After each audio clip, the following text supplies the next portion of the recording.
नमस्कार, मैं हूं विनीत यादव और आप देख रहे हैं ब्लू कट। बीते 3 सितंबर को शकुंतला मिश्रा पुनर्वास विश्वविद्यालय की एक छात्रा अंजलि यादव, जो कि दिव्यांग थी, उसने रात के 8 बजे फांसी लगाकर जान दे दी। क्यों? क्योंकि छात्रा बीएड की पढ़ाई कर रही थी इस विश्वविद्यालय से और प्रोफेसर्स ने उसको जानबूझकर एक सब्जेक्ट में फेल कर दिया। और जब वो छात्रा अपनी शिकायत लेकर प्रोफेसर के पास पहुंची तो प्रोफेसर ने कहा कि तुम पढ़ोगी लिखोगी नहीं तो यही होगा। जो आरोप अभी तक छात्र लगा रहे हैं वो हमने आपको ये बताया। लेकिन 3 सितंबर के बाद जब उस छात्रा ने आत्महत्या की तो उसी विश्वविद्यालय के छात्र सड़क पर आ गए। विश्वविद्यालय के छात्र गेट के बाहर सड़क पर आकर बैठ गए ये मांग करते हुए कि जो भी छात्र, दिव्यांग छात्र इस विश्वविद्यालय में पढ़ते हैं, उनके साथ जो अन्याय हो रहा है, जो उनका मानसिक उत्पीड़न हो रहा है, जिसकी वजह से अंजलि यादव जैसी छात्राओं को आत्महत्या करनी पड़ रही है और उनकी कोई सुनवाई नहीं हो रही है, इस पे कायदे से कार्रवाई की जाए। छात्र विश्वविद्यालय के कुलपति और तमाम शिक्षकों के खिलाफ लगातार नारेबाजी करने लगे, सड़क को जाम कर दिया। उसके बाद पुलिस आ गई और छात्रों को तितर-बितर करने की कोशिश करने लगी।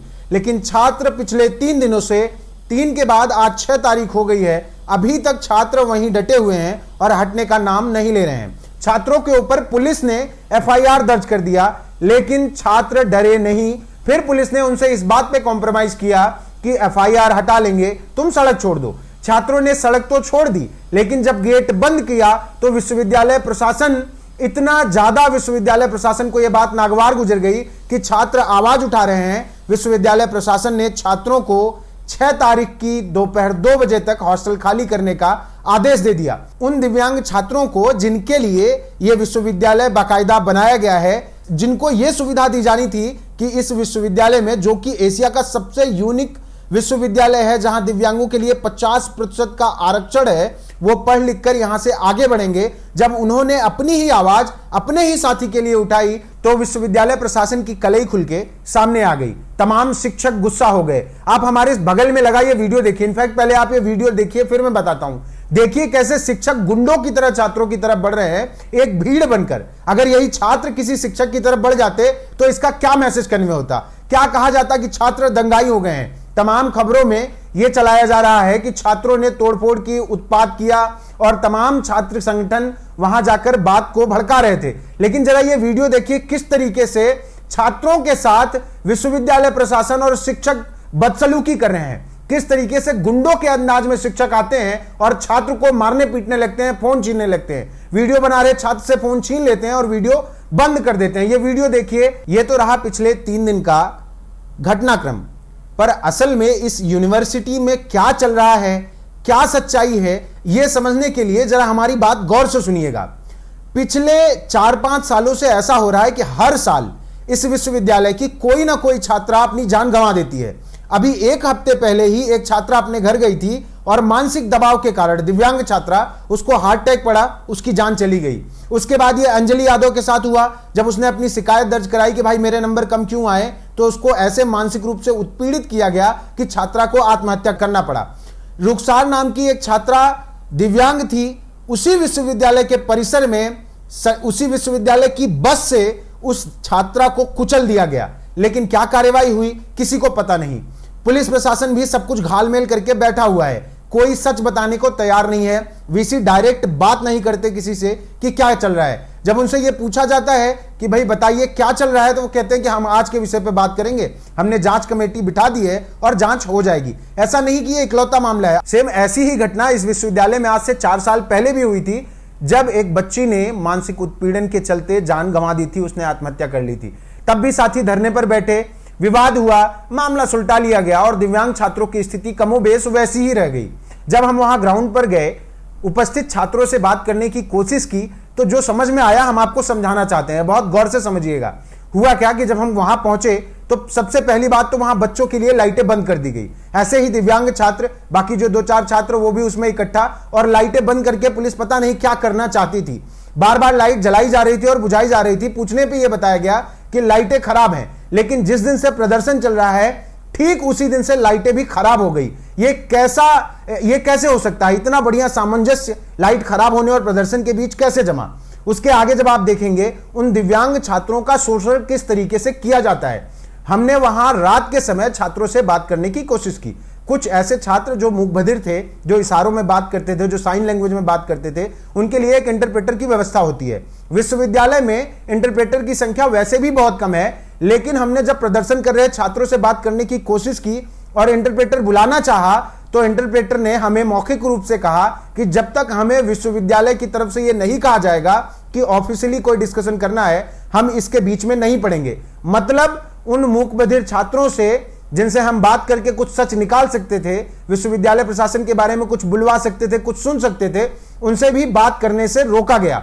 वो भी किस तरीके से कि छात्रों को कम्युनिकेशन से ही काट दिया गया, जिससे उनका इंटरप्रेटर कुछ भी समझा ना पाए। और किस तरीके से विश्वविद्यालय प्रशासन आरोपी शिक्षक अर्जुन सिंह को बचाने की कोशिश कर रहा है, यह भी काबिले गौर था। छात्र बताते हैं कि वो लगातार मांग कर रहे हैं कि अर्जुन सिंह को गिरफ्तार किया जाए, उनके खिलाफ कार्रवाई की जाए, लेकिन उनके खिलाफ कोई कार्रवाई नहीं हो रही है। पुलिस बार बार कहती है कि आप सड़क छोड़ो, अंदर जाओ, आपके अंदर का मामला है, डील करो। जब छात्र सड़क छोड़ के अंदर जाते हैं, अंदर वीसी से बात करना चाहते हैं, अपना प्रदर्शन जारी रखते हैं, तो पुलिस का ही नाम लेकर वीसी ये धमकी देते हैं, विश्वविद्यालय प्रशासन ये धमकी देता है कि तुम 2 बजे तक हॉस्टल खाली कर दो, वरना पुलिस प्रशासन की सहायता से हम तुमको धक्के देके निकाल देंगे। सवाल यह खड़ा होता है कि ये दिव्यांग छात्र जाएंगे कहां? आखिर दाल में कुछ काला नहीं है तो यूनिवर्सिटी प्रशासन डर किस बात से रहा है? एडमिनिस्ट्रेशन को डर किस बात का है कि छात्रों को वो वहां से भगा देना चाहते हैं? विश्वविद्यालय को अनिश्चित काल तक बंद करने का नोटिस आ गया, तब तक वहां पे कोई भी शैक्षणिक कार्य नहीं होगा और विश्वविद्यालय बंद रहेगा। लेकिन क्या इससे अंजलि यादव को न्याय मिलेगा? और अंजलि यादव जैसी कितनी बच्चियां इस विश्वविद्यालय में आत्महत्या कर चुकी हैं, उनका क्या होगा? सबसे ज्यादा छात्र नाराज हैं विश्वविद्यालय के वीसी राणा कृष्णपाल सिंह जी से, क्योंकि वो लगातार बाहर आने से बच रहे हैं। जब भी छात्रों के पास आ रहे हैं तो बाकायदा वो 2-3 लोगों को अपने सामने खड़ा कर देते हैं। छात्र कह रहे हैं, क्या वीसी साहब भी मूक बधिर हैं? क्या वीसी साहब भी दिव्यांग हैं? वो तो फिट फाइन आदमी है, बाकायदा यूनिवर्सिटी चलाते हैं, उनको क्या जरूरत है किसी इंटरप्रेटर की छात्रों से बात करने के लिए? छात्र चाहते हैं कि वीसी साहब डायरेक्ट बात करें, और वीसी साहब अब तक छात्रों से डायरेक्ट बात करने की कोशिश नहीं कर रहे हैं। और वीडियो में आपने देख लिया है कायदे से कि कैसे शिक्षक रूपी गुंडे छात्रों की पिटाई के लिए बाकायदा इकट्ठा होकर छात्रों की तरफ बढ़ रहे हैं और छात्र का फोन छीन रहे हैं, जिससे साफ पता चल रहा है कि वीसी साहब चाहते हैं कि प्रशासन शिक्षकों के जरिए ही बच्चों को दबाव में लेकर, पुलिस के जरिए ही दबाव में लेकर मामले को दबा दे। अब आते हैं हम अपनी आखिरी बात पर कि अंजलि यादव की आत्महत्या कोई सामान्य बात नहीं है। हम रोज किसी न किसी घटना के बारे में सुनते हैं जहां किसी ने आत्महत्या कर ली या कोई बात हुई, लेकिन अंजलि यादव जैसी बच्ची जो कि पहले दिव्यांग थी और दूसरा इस देश में एक महिला होकर इतना आगे बढ़ने की कोशिश कर रही थी, पढ़ रही थी, लिख रही थी और अपना सब कुछ दांव पर लगाकर शिक्षा प्राप्त कर रही थी, आखिर उसके साथ क्या हुआ? किन मानसिक परिस्थितियों में अंजलि ने आत्महत्या की होगी? जो छात्र आरोप लगा रहे हैं, अगर वो सही हैं, तो सवाल ये उठता है कि विश्वविद्यालय प्रशासन क्या मानवता से परे है?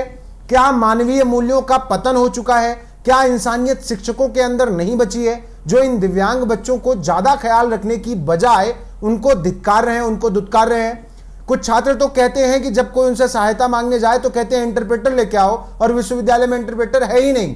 तो आप सोचिए कि इन दिव्यांग बच्चों के साथ क्या व्यवहार शकुंतला मिश्रा पुनर्वास विश्वविद्यालय में हो रहा है और किस तरीके की मानसिक परिस्थितियों में कोई आत्महत्या करता है और किस तकलीफ में अंजलि यादव रही होगी। और उसके बाद जो कुछ विश्वविद्यालय प्रशासन इस मौत की लीपापोती में कर रहा है, वो और भी विभत्स और डरावना है।